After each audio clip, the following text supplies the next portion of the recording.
So last week we were talking about egoectomy. Today we're going to be a little more precise with it and what it exactly does and why we all need one. And I came across a reading from Kabbalah that pretty much defines it spot on and why it's necessary and why we as human beings are incapable of getting the job done without an egoectomy. Now remember that's my word, I'm making it up, okay? So that's not like something anyone else said, but it's a concept that I found therapeutically can be quite valuable. What is an egoectomy? It's a surgical removal of the ego. Okay, I don't mean that literally. It's just a metaphor. But who's capable of performing it? You know, what doctor performs surgery on themselves? It's very difficult to do. As a result, the ego can't do it. We can't do it to ourselves. The universe has to do it. And so the universe as surgeon is what we're going to be talking about. And we're going to go through a series of concepts again to walk into, you know, what an egoectomy exactly is and how we're all going through it, whether we know it or not. Okay? So in order to get into Lake Samadhi, which I've left up there all year, in order to have the experience of divine unity and the clarity of mind and the deep peace and nirvana and the kingdom of heaven and all of that stuff, that's when the egoectomy has to happen. I like to say from Course in Miracles, they say there's no fear in heaven. You know, the devil isn't in heaven. Ego doesn't get into heaven either. Ego is an earth thing, right? It's an earth thing, earth guide only. There's nothing wrong with it. It just when it runs the show, it tends to cause problems. And as the Buddha taught, it causes the suffering. Okay? And if we want to get past that and get into this nice peaceful lake, we're gonna have to do some sort of surgery on this thing called the ego. Now, a good way to get started on it happens to be one of my most favorite unifying concepts that most people who like to argue about religion, you know, would resist until you pointed out to them that there's fundamental teachings in all the great religions that say the same thing. We're going to do that later on with Jesus and Muhammad. That makes a lot of people upset if you're going to try to say that maybe these two guys were saying the same thing. Well, one of my favorite unifying teachings starts right here with these five concepts: Dzogchen, Isan, Siddhi, Matthew 5:48, and verse 29 in the Tao Te Ching. Dzogchen is called the great perfection in Buddhism.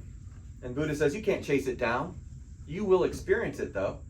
It's ultimately a state of mind and a state of being that is this lake. It's a fundamental experience that will happen to those who are on that journey. It's called the great perfection. Ihsan in Islam is called perfection. And the teaching is to live as if Allah is in the room with you. Because now you're going to make better decisions. Now you're going to do what's good for people. You're going to share spirit and light and love with people if you always thought God was in the room with you. And that word, one of the definitions in Islam, is perfection. Siddhi in Hinduism is perfection, is placed inside of you at birth. You're born with the perfection. And at some point, it's going to have to get unveiled. It'll get revealed. You have to peel back the layers of the onion to get to it, so to speak. Well, what's covering it? Layers of ego. And at some point, we're going to have to get rid of some of that ego to get to the perfection. Are you noticing a theme yet? The great perfection is inside of you. Matthew 5:48, Jesus says to be perfect. Now, most times when I'm listening to Christian teachers teach about this stuff, they're saying, no, you're a screwed up sinner. You can make mistakes as long as you believe Jesus was perfect. You're good to go. But that's not what Jesus taught. Jesus taught to be perfect. Yikes, that's going to be tough. And what is he referring to specifically? We'll get into that in a minute. And verse 29 of the Tao Te Ching literally says, you are a vessel of perfection. Your whole body is set up. Your whole beingness is set up to be perfect. So, what a theme. Perfection, perfection, perfection, perfection, perfection. All of these religions and all these philosophies are saying the same basic thing. The Tao verse ends with this line: to the sage, all of life is a movement towards perfection. Well, that's interesting. That means all of what we're doing here is moving towards perfection. But it ain't going to happen in the ego world, I'll assure you of that, because the ego is the thing that looks at the world physically, and it wants things like the right amount of money or the right relationships or the right bodies and all. Who has the perfect amount of hair? I sure don't. Who has perfect abs? I don't. And if you do today, you might not tomorrow, okay? And that tends, thanks to entropy, it tends to fall apart. We're not going to find perfection physically. And thankfully, it's not about behaviors. In so many different ways, Jesus teaches that as well. That, you know what, you're forgiven, so don't worry about your behaviors. That's not perfection. So we're going to make mistakes physically. So what is the perfection? if we're going to try to have an egoectomy or allow this thing to happen, we can move from the concept of perfection into, all right, how does perfection come about inside of us? And in a simple word, and a simple way to think of it is through virtue. Because I might not ever have a perfect golf score. What is that in golf? An 18? Who's going to ever shoot an 18? What is the perfect musical performance, the perfect recipe? I mean, you can always tinker with stuff like that. But when I bring up virtues, and we talk about specific virtues, courage, hope, humility, patience, justice, temperance, self-control, wisdom, perseverance, grace, all those things. Can we all do that? Can you have the right amount of patience? Well, that can be considered perfect. If you're forgiving and I'm forgiving, we're experiencing the same thing, that can be considered perfect. It's something that's done spiritually, it's not done physically. It's a piece of a larger perfection, because again, these can vary, but we're stepping in the right direction. Now, step one of the egoectomy is the ego hates this stuff. The ego, which by definition is selfish, pleasure-seeking, and pain-avoiding, that's the job of the ego, and it's physically focused. The ego is basically saying, me, I want to feel better. I, as a physical being, want to feel better. Generally speaking, the ego does not like to do stuff like hope and forgiveness and courage and all that stuff. It usually likes to complain about things. And it makes comparisons all the time. When we're stuck in the ego, it's always looking at, that would be better. That physical thing would be better. And it's, as we did a couple weeks ago, it's a very poor arbiter of or understander of what truth is. That's why its voice is not something we're supposed to be listening to. It's not very helpful. So these virtues that we experience, that we need to experience to take a big step towards perfection, these virtues can be balanced or are taught to us through the world of superposition. So for those of us who like the science of things and like the physics of all this stuff, superposition is the concept of infinite possibilities. And it's really a probability set of physical world experiences you can have. And it's pretty easy to contrast them with virtue and see how it works together. If you're only 2% patient, and perfection would be 100% patient, if you're only 2% patient, the world is going to set up a whole lot of opportunities for you to practice your patience, right? And superposition, the way that it works, and the energy of things, can make it very clear. If you have 3 people that are like heading towards a line, and they're all in a hurry, but one has the ability to be patient, guess who's going to get there first? Not the person who needs to learn patience. It'll be the 2 that need to learn patience. They're the ones that will have to, wait, I said that wrong. The person who needs to learn patience will not get there first. They'll experience the delay that they need to learn to practice patience, okay? And if you're in a situation where you need to learn more courage, because if you're at 3% courage or 33%, you're going to find some circumstances where you need to learn how to speak up. And that's how superposition works. The universe is going to interact with each of us in the energy and the way we see things. If you haven't developed compassion yet, perfection would be 100% compassion. Or maybe 99.5, because that rounds up, because it's tough to always be perfect there. But if you haven't had that yet, the universe is going to give you plenty of chances to practice compassion. We can go on and on with the virtues. It's how the world is set up. It's well, perfect. And this is everyone, because no one's satisfied with being impatient, Eventually moving towards the perfection of what patience is feels good. And it's all these virtues, because, there's dozens of them. Then you have this one commandment that Jesus said, to love the Lord your God with all your heart, soul, mind, and strength. All means perfect, not 2/3 or 10%. Love the Lord your God with all your heart, soul, mind, and strength is perfection. Guess what the universe, thanks to superposition, allows you to do? It gives you circumstances and adversities to test you and challenge you to see whether or not you're able to love everything, including enemies. Psalm 23 comes to mind. You're going to be made to eat in the presence of your enemies. There's going to be people, situations, and circumstances that are going to force you into circumstances that suggest or encourage you to love your enemies. And this goes on and on. This is part of the egoectomy, but there's a major catch. Once you've worked on all this kind of stuff, we have this underlying desire. It's one of your favorite lines, outer giving is really inner taking. We're still doing all this stuff to make ourselves feel better. After a while, you start to realize, I do feel better whenever I'm forgiving. I do feel better when I'm patient. What are those? What's that sentence start with?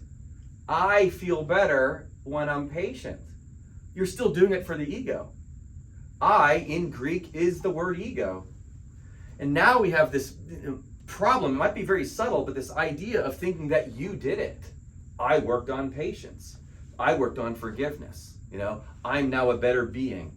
God might love me more. I mean, this is stuff that's really difficult to avoid because the ego's job is to practice or focus on trying to feel better through any number of experiences.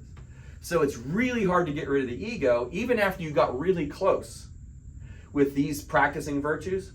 And yet still we've got this superiority thing. You see this in religion all the time.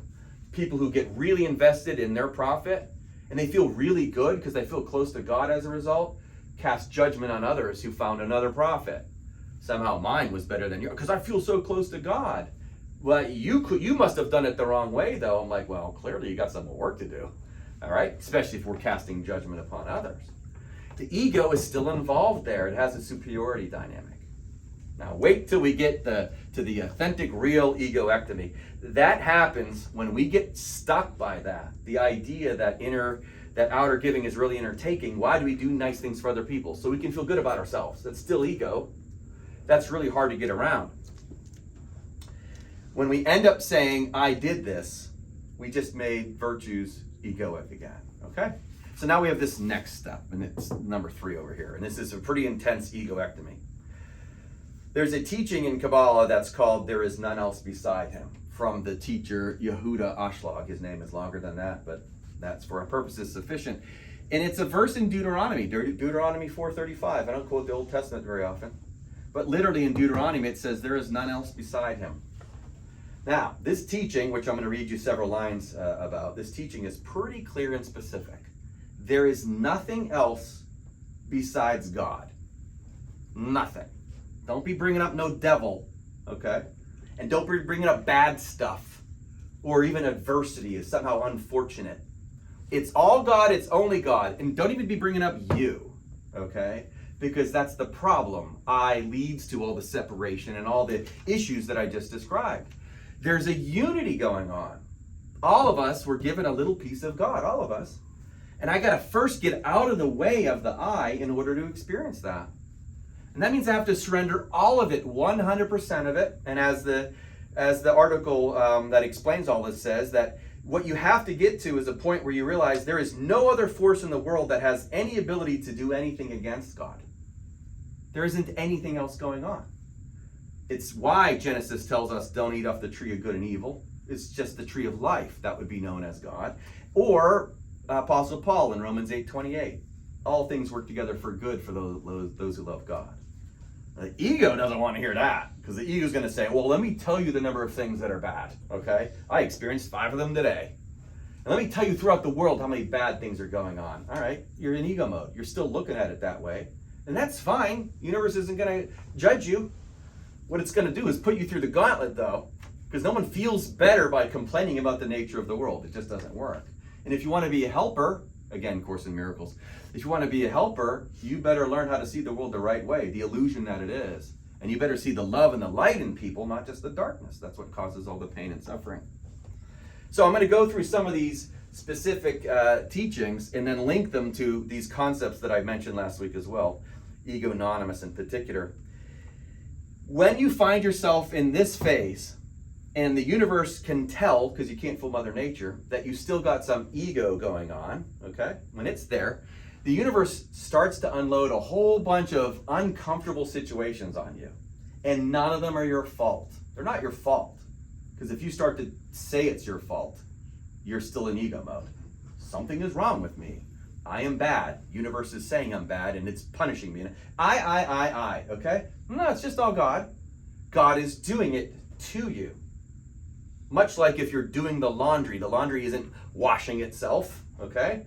Somebody dumped the laundry in there and now it's going through the cycle. Well, that's what the universe does to us. Stop saying I, it's being done to you, okay? You or we tend to have this response. I cannot see an end to any of these predicaments. We start realizing as all this stuff starts happening to us, I can't see an end in sight. It's like, oh my gosh, this is too much. How much more of this can I handle? I. And what happens in this process is you start to develop a deeper desire to come to know the truth. Because you've gotten pretty darn far. You got deep into the spiritual journey. You're practicing all these teachings, and it keeps getting tougher. What's that about? Well, the egoectomy is happening. You are going to end up giving up that thing called the ego, or taming it. And so once you get to that point where you're recognizing that, man, I can't see an end to these predicaments, what happens is a desire starts to develop inside of you, a desire to come to know the Creator perfectly, okay? Not just partially, all the way. So here's where I call it ego anonymous. Again, I've noticed working with so much addiction, a lot of people are addicted to drugs and alcohol, but they at least admit it, or at least a lot of them do. Very few people in the world admit that they're addicted to their ego. Most people don't know it. They're just in denial. I mean, what is, before step one of AA, what is it? They're in denial. They think they're in control. They think they're in charge of things. Most people, especially pious religious people, think that they're better because they found a certain God or the right prophet or whatever. And so they're walking around acting that way. I could show you, all this various scripture in which Jesus says to those people, get away from me, I never knew you. That's still hypocrisy. You're not better than anyone. And yet, that's what people are walking around doing. They're in denial of their own ego addiction. So if you know AA, step one of AA is to admit that you're powerless over alcohol. Well, human beings need to admit that they're powerless over this thing called the ego. It's got them. It's controlling them. It tells them what to think. It tells them what to do.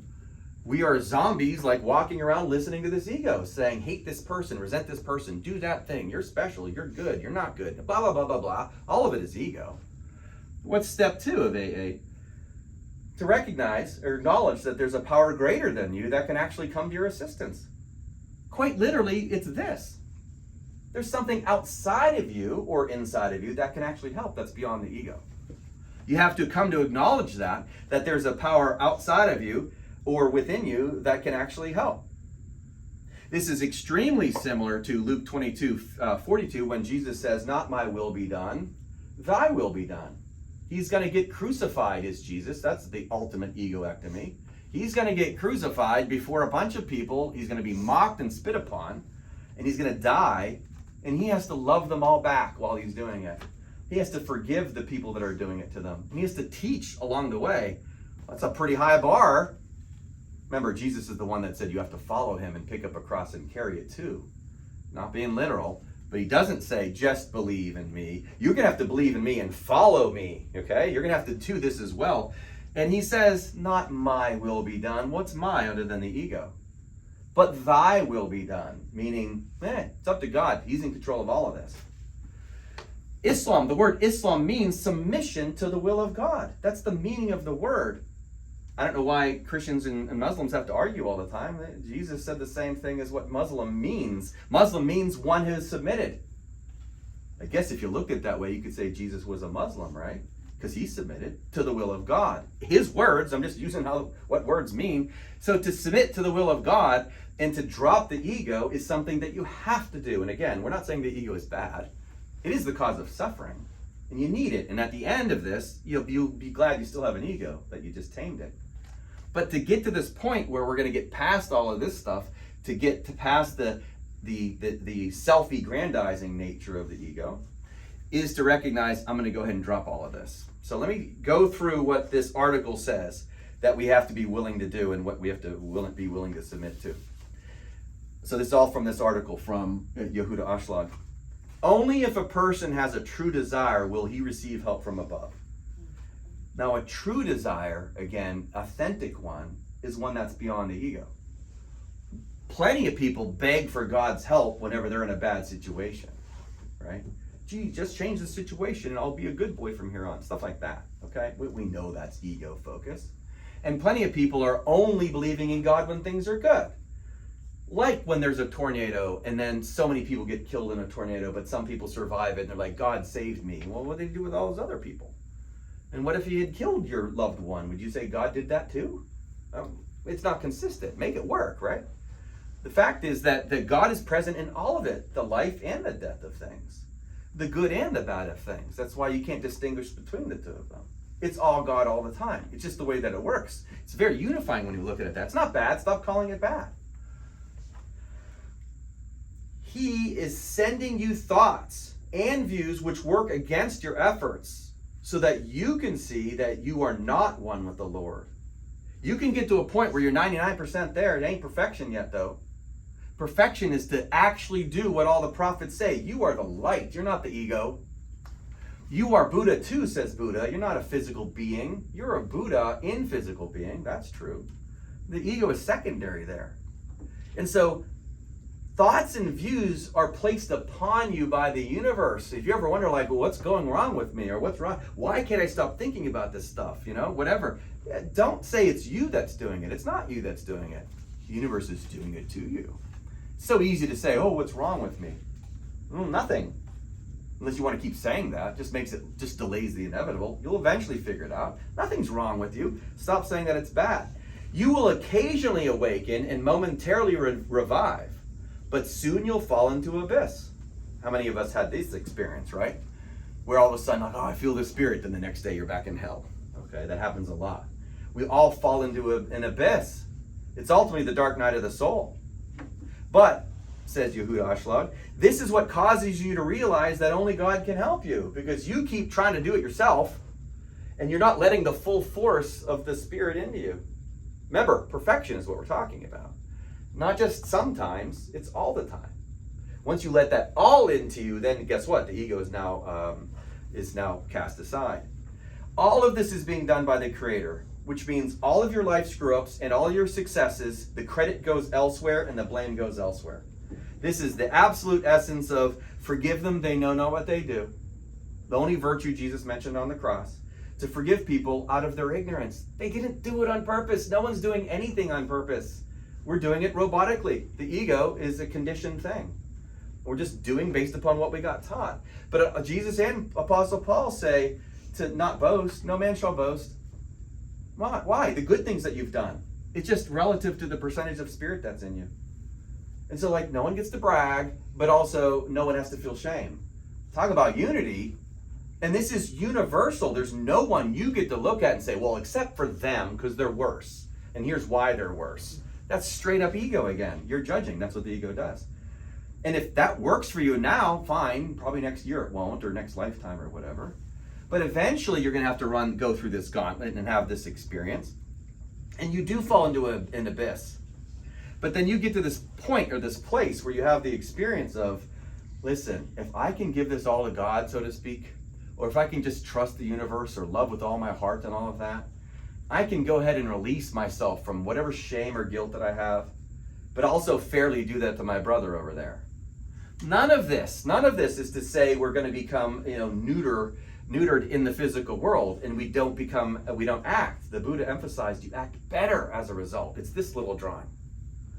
There's a spiritual world, whatever you want to call it. The Kabbalah calls it the upper world, where forces act upon us. The upper world is trying to reach us, okay, down here in the physical world, but it's blocked by the ego. It's in the way, and as a result, we don't get to feel the spirit. If you move some of this out of the way, you feel the spirit for a moment. You're like, that was good. But then you fall back into the abyss. Once you remove that and you get filled with the spirit, now you act, but you act in accordance with truth. You act in accordance of what everyone else actually needs. And it's not about making judgments about which people are good and bad. It's by recognizing this. And again, I spent the last several weeks working with people in prison. They love this stuff. I'm like, it's not what you did. No, Jesus doesn't have a rap sheet saying, look what this guy did. He doesn't get in heaven. It's the measure of the spirit that's in you at the time the judgment day comes. We could talk about that for a while. But the measure of the spirit in you is what determines your behaviors, right? Spiritual people tend to be more forgiving, kind, compassionate. But if you're not spiritual, that's why you act the way that you act. And it is their journey. Everyone has the journey to get filled with the Spirit. But once you get filled with the Spirit, you give the credit to the Spirit for the good things that you're doing. And then you notice that other people who aren't doing good things, so to speak, they must be lacking Spirit. So what's your one job? Give them Spirit. That's your one job. Not tell them that they're bad, because offer them Spirit. And if they ask questions about how did you do it, you can tell them about this stuff or whatever pathway they want to follow. Our behaviors change whenever we get filled with Spirit. And that's the only thing that we really need to be working on, especially when it relates to other people. What we have is a desire that gets created inside of us because the ego figures it out. By going through all this difficult stuff, the ego figures out, I can't do it. I need some help. We're back to step 1 and 2 in AA. I can't do it. I need some power outside of me to do it, apparently. I like to just say higher self. Your higher self. It has the ability to reach down or look down and send you the Spirit, so to speak. But what if you don't know that it's there? The ego says it ain't there, right? Got to shut that thing up. If you have a true, authentic, non-self-serving desire, that's what makes it work. And that's the point of unity. And it's hard to get to. The ego can't do it because the ego's job is to seek for itself. That's it. But to get to a phase where it's true and authentic, can't fool Mother Nature, you can't do it for your own self-serving reasons. Non-self-serving means I want it for you as much as I want it for me. What was Jesus' second commandment after he said, love the Lord your God with all your heart, soul, mind, and strength? Perfection, remember? Love another as oneself. That what I want for you is the same that I want for me, which is I want to be filled with the Spirit. You want to be filled with the Spirit? Great, let's do it together. Everything else will fall into place. We're going to act better. We're going to be happier. Our drug use and our alcohol use will go down. Murder rates will drop, so will crime rates. But that's if I want it as much for you as I do for me. That's loving another as oneself. But sitting back going, I'm special and that guy isn't special, he's bad, he needs to be locked up because and all that kind of stuff. And I'm not saying not to lock people up. I'm saying we better offer him Spirit while we're doing it. Because otherwise nothing will change. American political dynamics come to mind when people are so certain that they're right about certain things and the other side is completely wrong. Argue, and here's why I'm right and you're wrong. Ego, ego, ego. Even if you were right, and I'm not saying you aren't, even if you were right, you're not convincing anyone else by being darkness, by judging them for being whatever you want to call them, because you're superior than they are. Because that by definition equals not Spirit. I'm superior, you're inferior. Your perspectives are inferior. And the way you do things is just wrong, and I'm right and you're wrong and you're an idiot. You know, it doesn't get anyone anywhere other than more ego. Now you can hold on to your political beliefs, but you better do it with Spirit. Now it's at least potentially influential. Now you can say to people, this is how I think we should do things, namaste. This is how I should do things. I disagree with you respectfully, but I'm also noticing your lack of light, so let me give you some love along the way. That would work. And as all the prophets say, try it out. If you've not tried it out, you'll figure out, well, it's more effective. You're going to feel better along the way. The ego doesn't want to do that, though. That's why we're having an egoectomy. The ego says, no, this is how it is. I'm positive of this. Well, that's not what the universe has in mind for you. I assure you of that. So the ego can only do one thing. This reminds me again of something from Course in Miracles that says that all you can do is control the time it takes to get the curriculum done. This is page 1 of Course in Miracles. There's a curriculum. I'm walking you through another perspective of what the curriculum looks like. You're going to have a lot of stuff to deal with. Are you going to surrender to it? Or are you going to complain about it and resist it? Good luck with that. That creates anxiety. When you surrender the curriculum, you can only do one thing. You can speed up the time it takes to get through the curriculum. In the egoectomy phase of things, it's really just this concept. The ego, which learns that it's going to get killed, because the ego has a death sentence waiting on it, right? The ego, in the very least, is your physical perspective of yourself. You will die one day. The spirit won't, though. That's the good news. The ego is gonna die. And once it realizes this, it makes the decision, it can make the decision, I want to die quicker. Why not hasten the process? You want your death sentence to just take a long time, or your actual death process to take a long time? Remember you're offered your choice of capital punishment after you get the death sentence. You want the guillotine, or you want death by 1,000 cuts? Everyone I've ever asked that says the same thing. They want it quick and sudden. Guillotine, please. Now, who wants to die by 1,000 cuts? Except for we humans do that all the time with the ego. Instead of getting to this and practicing it and loving each other in full, and not just holding back for whenever we feel like it, or when someone agrees with us. Now I'll love you. I won't love him, but I'll love you.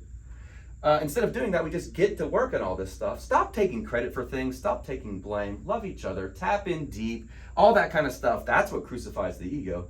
And the ego can walk faster to the gallows. That's what the ego can do. The only thing it can do in this journey. And once it gets there, dark night of the soul, it gets extinguished. at least momentarily. Because from that place, there's nothing else that can happen other than the filling of the Spirit. That's it. It's the way the universe is set up. Get the ego out of the way, the Spirit fills you. John says in the Gospel of John, I must decrease so he may increase. I literally means ego. The ego must decrease so the Spirit may increase. Great strategy. At the end of this, we now have Matthew 7:7, and now you can see what I always call the greatest piece of advice ever, when Jesus says, seek and you will find. See, the moment you make the decision at some point in your existence, maybe 10 lifetimes ago, maybe 10 minutes ago, I'd like to become spiritual. Well, he says, seek and you'll find. Ask, you will receive. Seek, you will find. Knock, the door shall be open to you. And it's going to be pretty challenging. Now, he said that in many different ways, too. He demonstrated through his own crucifixion, okay? It's going to be hard work, but you better end up loving everyone. You better forgive everyone. You better forgive yourself. In fact, that guy on the cross that's dying next to me, that thief, today he'll be with me in paradise. Why? Because he saw the truth. The other guy didn't even say that. Jesus didn't ignore him per se, but that guy wasn't interested in any of this. What a wonderful opportunity for free will here. You don't have to like any of this. You don't have to do any of this. You can just sit back and resist all of it. Or you can say, oh, you know what? That makes some sense to me. I'm going to go for it. Your choice.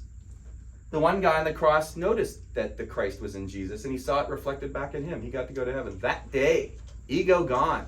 He was not going, but what about all my things that I did? What? Nah, you're good. Everyone has that ability. Ask, you will receive. Seek, and you'll find. Knock, and the door will be open. See, that's your destiny. It's everyone's destiny.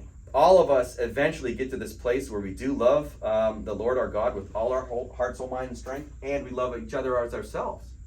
We love every single other being because this guarantees that it's going to happen. The ego is now not actually dead, but it's put in its place. It's now secondary. Now we are detached. We know what the ego is. Now I recognize that I'm a spiritual being having a human experience.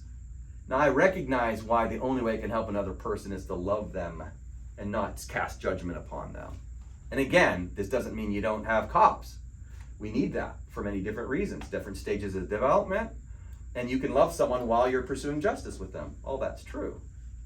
But here's where you can slide back in the ego. Because now we've reversed it. Now born again, enlightened, awakened, all of that. The spiritual being in the physical form can now go live this experience, live this existence. And they can live it detached, free from shame and guilt and doubt and worry, free from resenting others or even fearing death.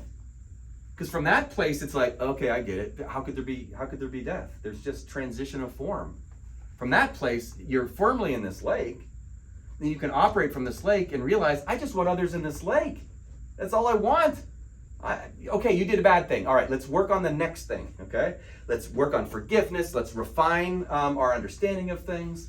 Let's practice deeper commitment to this, all of that stuff. And then let's get in the light together. This is the one thing that's very common, not common, it's in every single philosophy, that's present and foundational, and we're all going to find our way back there, okay? So the destiny, ultimately, is to find your way back there, live it in human form, help others do it, love another as oneself.